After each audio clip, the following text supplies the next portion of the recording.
നമസ്കാരം, മലയാളി വാർത്ത ലൈഫിലേക്ക് സ്വാഗതം. കോട്ടയം തിരുവാതുക്കൽ ഇരട്ടക്കൊലപാതകത്തിൽ പ്രാഥമിക പോസ്റ്റ്മോർട്ടം പൂർത്തിയായി. കഴിഞ്ഞ ദിവസമാണ് നാടിനെ നടുക്കിയ അതിക്രൂരമായ കൊലപാതകങ്ങൾ അരങ്ങേറിയത്. എന്താണ് ഈ വിജയകുമാറിനും ഭാര്യയ്ക്കും സംഭവിച്ചത്? ആരാണ് ഇവരെ കൊലപ്പെടുത്തിയത്? കൊലപ്പെടുത്താനുള്ള കാരണങ്ങൾ എന്താണ്? ഈ ചോദ്യങ്ങൾക്കൊക്കെ ഇനി ഉത്തരം കിട്ടേണ്ടതായിട്ടുണ്ട്. ഈ വാർത്തയുടെ വിശദാംശങ്ങളാണ് നമ്മൾ നോക്കാൻ പോകുന്നത്. വാർത്തയുടെ വിശദാംശങ്ങളിലേക്ക്. കൊല്ലപ്പെട്ട വിജയകുമാറിൻ്റെയും മീരയുടെയും മരണകാരണം തലയ്ക്കേറ്റ ക്ഷതമെന്നാണ് പ്രാഥമിക പോസ്റ്റ്മോർട്ടം റിപ്പോർട്ടിൽ നിന്ന് മനസ്സിലാക്കാൻ സാധിക്കുന്നത്. തലയിലേറ്റ ക്ഷതം കാരണം രക്തസ്രാവമുണ്ടായി. പരിക്കേൽപ്പിച്ചത് മൂർച്ചയേറിയ ആയുധം ഉപയോഗിച്ചാണ് എന്നും പോസ്റ്റ്മോർട്ടം റിപ്പോർട്ടിൽ വ്യക്തമാക്കിയിട്ടുണ്ട്. വിജയകുമാറിൻ്റെ നെഞ്ചിലും ക്ഷതമേറ്റിട്ടുണ്ട്. അതേസമയം വസ്ത്രങ്ങളില്ലാത്ത നിലയിലായിരുന്നു ഇരുവരുടെയും മൃതദേഹങ്ങൾ കണ്ടെത്തിയത്. പ്രതി മനഃപൂർവ്വം വിജയകുമാറിൻ്റെയും മീരയും വിവസ്ത്രരാക്കി എന്നാണ് സംശയം. ഇരുവരുടെയും മുഖം വികൃതമാക്കി അമ്മിക്കല്ലും കോടാലിയും ഉപയോഗിച്ചാണ് കൊലപാതകി മരിച്ചവരുടെ മുഖം വികൃതമാക്കിയത്. മാത്രമല്ല, മറ്റൊരു നിർണായകമായ വിവരം, ഈ വിജയകുമാറിൻ്റെയും ഭാര്യയുടെയും മൊബൈൽ ഫോണുകൾ വീട്ടിൽ നിന്നും മോഷണം പോയ നിലയിലാണ്. ഈ മൊബൈൽ ഫോണുകൾ CCTV കണക്ടിവിറ്റി ഉണ്ടായിരുന്നു. CCTV ഹാർഡ് ഡിസ്കുകളും കാണുവാനില്ല. ഈ കൊലയാളി ഇതെല്ലാം കിണറ്റിലേക്ക് ഇട്ടിരിക്കുമോ എന്ന ഒരു സംശയം ഈ ഒരു സംഭവവുമായി ബന്ധപ്പെട്ടുണ്ടായിരുന്നു. അതുകൊണ്ട് തന്നെ ഈ കിണർ പരിശോധിക്കാനുള്ള നീക്കത്തിലാണ് അന്വേഷണ സംഘം. കിണറ്റിലെ വെള്ളം വറ്റിച്ച് പരിശോധന നടത്താനാണ് നീക്കം. മാത്രമല്ല, ഈ ദൃശ്യങ്ങൾ നശിപ്പിക്കാനായി കൊലയാളി ഫോൺ കൊണ്ടുപോയിരിക്കാമെന്നാണ് അന്വേഷണ സംഘത്തിൻ്റെ നിലവിലെ നിഗമനം. മോഷണം പോയ CCTV DVR അടക്കം കണ്ടെത്താനുള്ള തിരച്ചിലിൻ്റെ ഭാഗമായി കിണറിലും ഇന്ന് പരിശോധന നടത്തും. കിണറിൻ്റെ പരിസരത്ത് പ്രതി എത്തിയതിൻ്റെ ലക്ഷണങ്ങൾ പോലീസിന് കിട്ടിയിട്ടുണ്ട്. പേപ്പർ കഷ്ണങ്ങളും കാൽപ്പാടുകളും കിണറിനരികിൽ നിന്ന് കണ്ടെത്തിയിട്ടുണ്ട്. CBI സംഘം ഇരട്ട കൊലപാതകം നടന്ന വീട്ടിലെത്തി കഴിഞ്ഞ ദിവസം പരിശോധന നടത്തിയിരുന്നു. ഇവരുടെ വീട്ടിൽ ജോലി ചെയ്തിരുന്ന ഇതര സംസ്ഥാന തൊഴിലാളിയെ കേന്ദ്രീകരിച്ചാണ് ഇപ്പോൾ അന്വേഷണം മുന്നോട്ട് പോയിക്കൊണ്ടിരിക്കുന്നത്.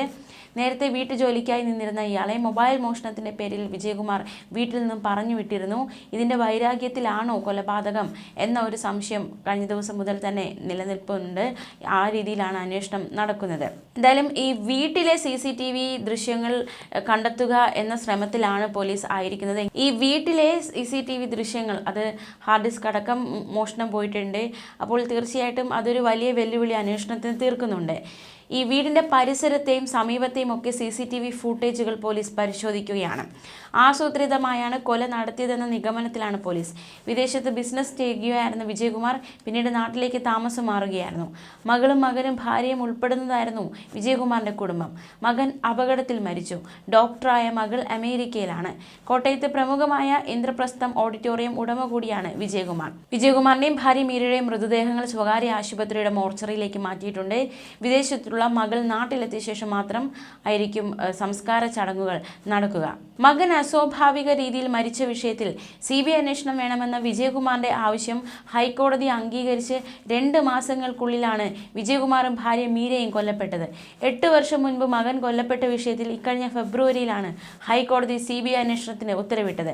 എന്നാൽ വിധി വന്ന് 2 മാസത്തിനുള്ളിൽ കുടുംബം കൊല്ലപ്പെട്ടത് ദുരൂഹത വർദ്ധിപ്പിക്കുന്നു. കൊലപാതകം നടത്തിയ പ്രതി വീട്ടിനുള്ളിൽ പ്രവേശിച്ചത് പിന്നിലെ വാതിൽ സ്ക്രൂ ഡ്രൈവർ കൊണ്ട് തുറന്നാണെന്ന് പോലീസ് കണ്ടെത്തി. ആദ്യം വിജയകുമാറിനെയാണ് കോടാലി ഉപയോഗിച്ച് പ്രതി വെട്ടിയത്. വിജയകുമാറിന്റെ നിലവിളി കേട്ട് ഓടിയെത്തിയ മീരയെ പിന്നാലെ കൊലപ്പെടുത്തി. ഇരുവരെയും അതിക്രൂരമായി ആക്രമിച്ചാണ് കൊലപ്പെടുത്തിയത്. വിജയകുമാറിന്റെ മൃതദേഹം വീട്ടിലെ ഹാളിലും മീരയുടെ മൃതദേഹം അകത്തെ മുറിയിലുമാണ് കണ്ടത്. ദമ്പതികളെ ആക്രമിക്കാൻ പ്രതി ഉപയോഗിച്ച കോടാലി വീട്ടിൽ നിന്ന് കണ്ടെത്തിയിരുന്നു. കോട്ടയം SP-യുടെ നേതൃത്വത്തിൽ പ്രത്യേക സംഘമാണ് കേസ് അന്വേഷിക്കുന്നത്. മോഷണ ശ്രമം നടന്നിട്ടില്ലെന്നാണ് പോലീസിന്റെ പ്രാഥമിക വിലയിരുത്തൽ. കൊല്ലപ്പെട്ട 2 പേരുടെയും ശരീരത്തിലെ ആഭരണങ്ങൾ നഷ്ടപ്പെട്ടതായി സൂചനയില്ല. വീടിനുള്ളിൽ അലമാരയോ ഷെൽഫുകളോ ഒന്നും കുത്തി തുറന്നിട്ടില്ല എന്നതും ശ്രദ്ധേയമാണ്. തീർച്ചയായിട്ടും ഈ ഒരു കുടുംബത്തിന് എന്താണ് സംഭവിച്ചതെന്ന കാര്യത്തിലൊക്കെ ഒരു വ്യക്തത വരേണ്ടതായിട്ടുണ്ട്. പ്രതി ഇവരുടെ വീട്ടിൽ നേരത്തെ ജോലിക്ക് നിന്ന അമിത് എന്ന് പറയുന്ന വ്യക്തിയാണ് എന്ന സംശയത്തിലാണ് ഇപ്പോൾ അന്വേഷണം മുന്നോട്ട് പോയിക്കൊണ്ടിരിക്കുന്നത്. ഇയാൾ ഒളിവിലാണ്. ഇയാളെ കണ്ടെത്തുക എന്ന ഒരു ലക്ഷ്യത്തിലാണ് പോലീസ് ആയിരിക്കുന്നത്, ദൗത്യത്തിലാണ്. തീർച്ചയായിട്ടും പ്രതിയെ ഉടൻ തന്നെ പിടികൂടാനാകും എന്ന് തന്നെയാണ് കരുതുന്നത്. എന്തായാലും എന്താണ് ആ വീടിനുള്ളിൽ സംഭവിച്ചത്, ഈ ഒരു കൊലപാതകത്തിലേക്ക് നയിക്കപ്പെട്ടത് എന്താണെന്ന കാരണങ്ങളൊക്കെ ഒരു വ്യക്തത വരേണ്ടതായിട്ടുണ്ട്. തീർച്ചയായിട്ടും അതിക്രൂരമായ കൊലപാതകത്തിൽ ഒരു നാട് ഒന്നടങ്കം നടുങ്ങിയിരിക്കുകയാണ്.